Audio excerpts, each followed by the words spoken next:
సౌశీల్యవతి అయినటువంటి ఒక స్త్రీ యొక్క మాన మర్యాదల గురించి ఇస్లాం మాట్లాడుతుంది.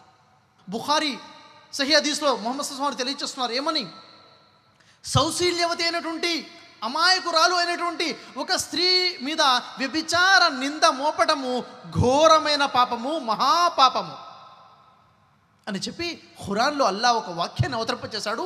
సూరే నూర్లో 24వ సూర 4వ ఆయతని మనం పరిశీలించినట్లయితే, సౌశీల్యవతి అయినటువంటి ఒక స్త్రీ మీద ఎవరైతే నింద మోపి ఆ తర్వాత 4 సాక్షులను తీసుకుని రాడో అలాంటి వ్యక్తిని 80 కొరడా దెబ్బలు కొట్టండి, ఇక తర్వాత అతని సాక్ష్యాన్ని ఎన్నటికీ స్వీకరించబాకండి. ఒకరి మీద నింద మోపేశాడు, ఆ తర్వాత సాక్షులు తీసుకురాలేకపోయాడు, 4 సాక్షులని. అలాంటి వ్యక్తికి ఏం చేయాలంటుంది ఇస్లాం? 80 కొరడా దెబ్బలు కొట్టండి, భవిష్యత్తులో ఎప్పుడు కూడా ఆ వ్యక్తి యొక్క సాక్ష్యాన్ని మీరు స్వీకరించబాకండి. అంటే ఒక వ్యక్తి ఒక స్త్రీ మీద నింద మోపాలంటే 1కి 100 సార్లు ఆలోచిస్తాడు. గౌరవ మర్యాదలను ఇస్లాం కాపాడింది.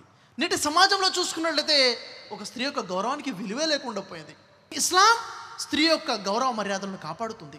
హక్కులు ఇవ్వడమే కాదు, హక్కుల ఉల్లంఘన జరగకుండా కాపాడిన ధర్మం ఇస్లాం.